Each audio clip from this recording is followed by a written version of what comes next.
ایک شخص کے بچے باہر سے آ رہے تھے، وہ بندہ بیمار تھا. مجھے کہنے لگا حضرت جی دعا کریں میں ان کے آنے سے پہلے پہلے مر جاؤں ورنہ آ کے مجھے مار دیں گے. دعا کریں. اتنی بے سکونی، کروڑوں روپیہ پڑا ہے تو یہ عذاب نہیں؟ کوئی ضروری ہے کہ پتھر ہی برسیں گے تو سمجھ آئے گی؟ یہ جو سگا بیٹا بوڑھے باپ کے قریب سے گزر جاتا ہے، سلام نہیں لیتا تو اس کو عذاب نہیں سمجھتے؟ یہ جو امت کی بیٹیاں، امت کی بچیاں، ہماری بچیاں ایک ایک سال کے اندر 75,000 ہزار بچی ایک ایک ڈویژن سے بھاگ کے شادی کر رہی ہے، اور ایک ایک صوبے سے، تو اس کو آپ اللہ کا عذاب نہیں سمجھتے؟ یہ معمولی بات ہے؟ نہیں ہمارے رنگ ہو رہے ہیں، ہم بڑے سمارٹ ہیں. 1500 سال مہلت دی نوح علیہ السلام کی قوم کو. کتنے سال؟ بول کے بتائیے، بول کے دوبارہ بولیے. 1500 سال. کوئی آدمی اپنی سمارٹنس پہ خوش نہ ہو جائے کہ 20 سال ہو گئے میں تو نافرمانی بھی کر رہا ہوں، روٹی بھی پک رہی ہے، میں تو حرام بھی کھا رہا ہوں، پھر بھی سب ٹھیک ہے. 1500 سال مہلت دی. پھر حضرت نوح کہنے لگے اللہ میں نے تو بڑا سمجھایا، نہیں باز آتے. رب کریم نے فرمایا کشتی بناؤ. اللہ کے پیغمبر کشتی بنانے لگے تو قوم مذاق اڑانے لگ گئی. آپ کیا کرنے لگے ہو؟ اب کشتی بنانے لگے ہو، خیر تو ہے، قوم مذاق اڑا رہی ہے. حضرت نوح علیہ السلام کا آپ نے کشتی بنائی. پانی کہاں سے نکلا؟ نہ بارشیں ہوئی، نہ سیلاب آئے. ایک تندور تھا، اس کے اندر سے پانی نکلنا شروع ہو گیا. کبھی تندور سے بھی پانی نکلا ہے، اور جب نکالنے والا چاہتا ہے تو وہاں سے بھی ایک تندور سے پانی نکلا. اتنا نکلا، اتنا نکلا، اتنا نکلا کہ قوم ساری ڈوب گئی. قرآن مجید کے صفحات شہادت دیں گے کہ حضرت نوح کی قوم کا بچہ بہ گیا. بچے صرف وہ تھے جو حضرت نوح کے ساتھ ہو گئے، تباہ ہو گئی. اللہ بے نیاز ہے، بے نیاز. 1500 سال مہلت ملے اور تو پھر بھی کہے رب بڑا کریم ہے، معاف کر دے گا. 1500 سال تجھے گنجائش دے اور تو کہے کوئی نہیں، بات معافی ملنی چاہیے ابھی بھی. میرے بھائی، حضرت صالح علیہ السلام کی قوم، حضرت صالح نے تبلیغ شروع کی تو کہنے لگے پہلے معجزہ دکھاؤ. جی آج تو نہیں لوگ معجزے مانگتے.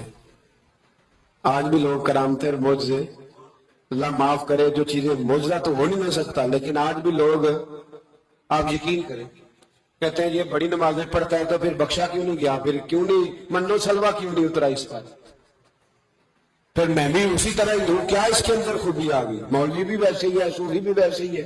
لوگ مانگ نہیں رہے، لوگ دلیلیں مانگ نہیں رہے. ابھی بھی لوگ بحث نہیں کرتے. کیا فرق آ گیا جی؟ ویسے ہی ہیں سارے. اللہ تعالیٰ سے ڈرنا چاہیے. ہمیں سامنے والے کی طرف دیکھ کر صحیح ہونے کا حکم نہیں ہے، ہمیں اپنی اصلاح کا حکم ہے. اپنی طرف دیکھ کے اپنے آپ کو ٹھیک کرنے کا. الزام لگا کے گزر جانا، اس کا کوئی مطلب؟ سنو اور یاد رکھو. حضرت صالح علیہ السلام سے کہنے لگے پہلے معجزہ دکھائیں، تو حضرت صالح علیہ السلام نے فرمایا اونٹ کہاں سے پیدا ہوتے ہیں؟ کہا اونٹنی کے بطن سے. فرمایا آؤ میں تمہیں پہاڑ کے اندر سے اونٹنی پیدا کر کے دکھاتا ہوں. کہاں سے؟ پہاڑ کے اندر سے. حضرت نوح ساتھ لے کے گئے تو پہاڑ کے اندر سے اونٹنی نکلی، اور اونٹنی بھی گابن تھی، اس کے پیٹ میں بچہ.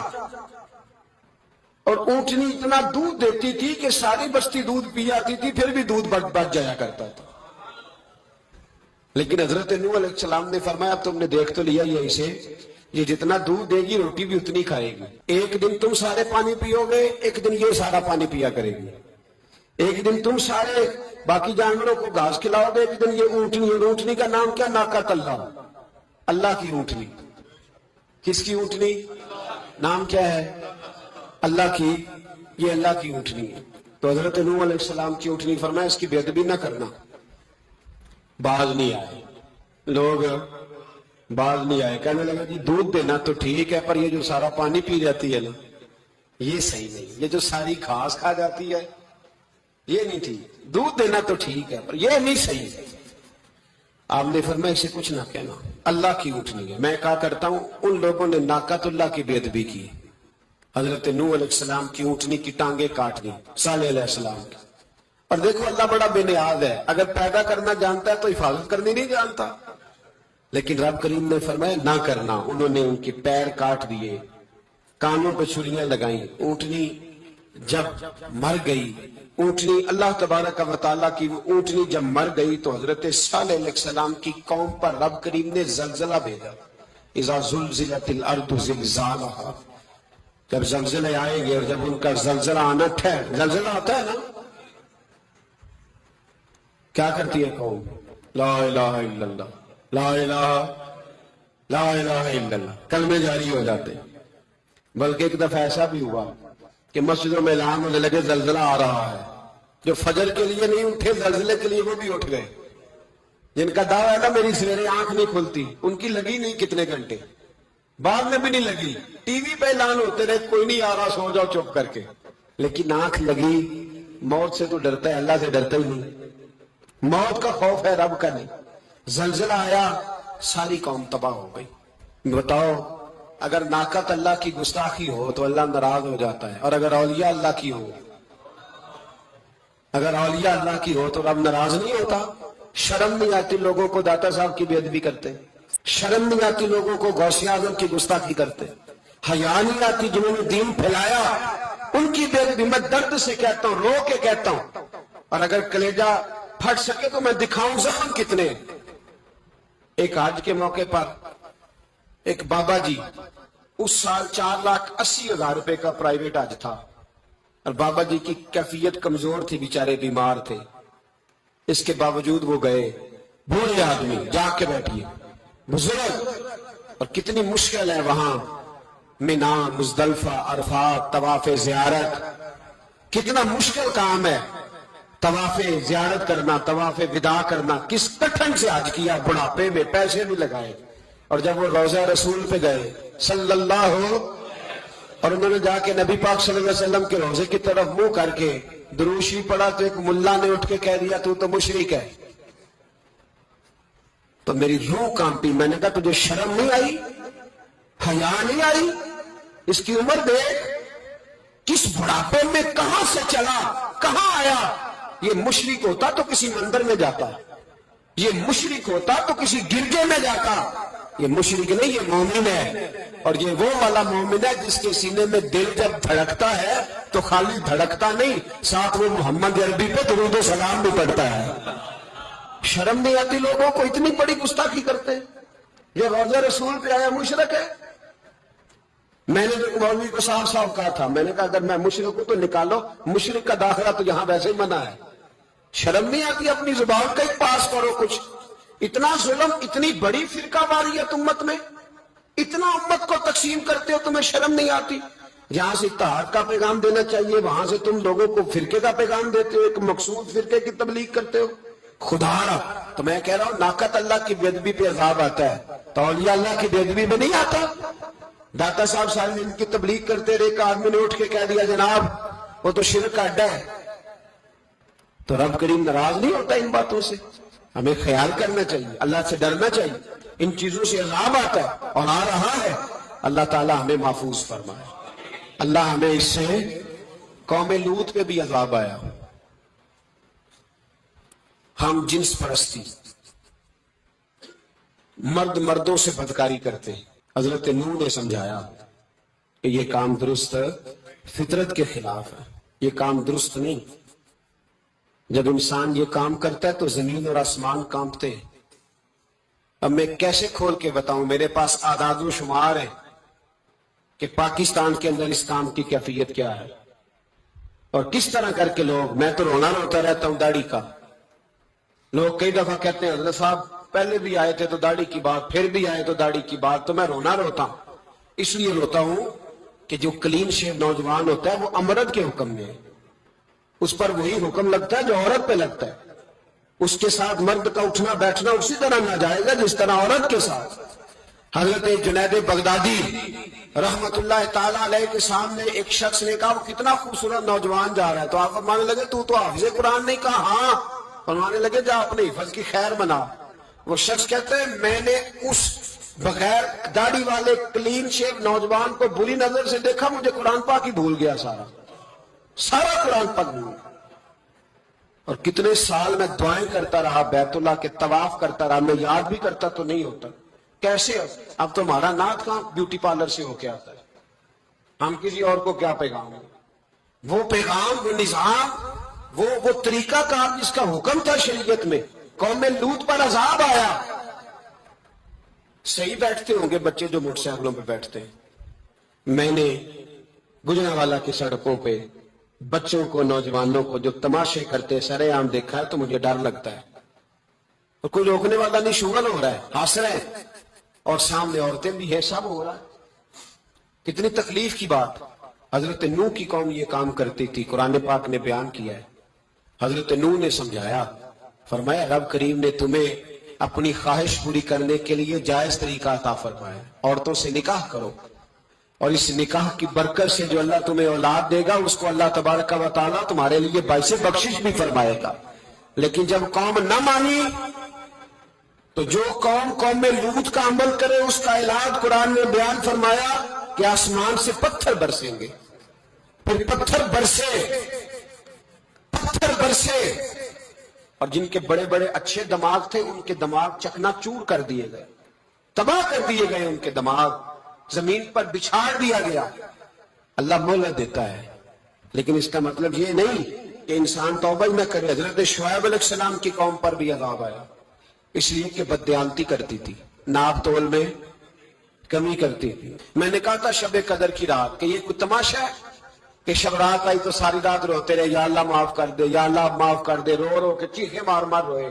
شب قدر آئی تو پھر چیخے ماری, ساری رات روئے.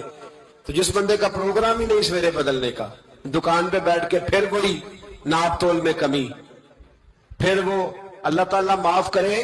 میں ایک مضمون پڑھ رہا تھا تو وہ فوڈ کے اسپیشل ڈاکٹر میں لکھا تھا مہربانی کرو ملاوٹ ہی اچھی چیز کی کر لو. مرچ میں کیری تو نہ ملاؤ اینٹوں کی, وہ تو بیمار کرتی ہے, وہ تو خون کی آنتوں کو روک دیتی ہے. وہ کہنے لگا, اور وہ کہتا ہے میں تمہیں بتاتا ہوں کون کون سی چیز ملائی جا سکتی ہے, وہ ملا لو. خدا رہا اس قوم پہ رحم کرو, مہربانی. ایک دوست ہے ہمارے, میں وزیر آباد میں ان کے گھر بیٹھا تھا تو ایک میڈیکل, میرا کسی شخص پہ اعتراض کرنے کا میں مجموعی بات کرتا ہوں. میں ایسے ڈاکٹروں کو جانتا ہوں جو اللہ تعالیٰ فضل کرے سچ مچ کے نیک ہیں, اچھے لوگ. تو بچے کا میڈیکل سٹور ہے, تو والد بیمار ہو گیا, تو کہتا ہے ابا جی ڈاکٹر صاحب نے کہا آپ کو ڈریپ لگنی ہے. تو سگے باپ کو ڈریپ لگانے لگا تو باپ کیا کہتا ہے پتر تیری مہربانی مینوں کوئی اصلی لائی, اور نہ لائی جڑی لوکاں نوں لانا ہے. اب وہ پیار سے سنا رہا ہے بات.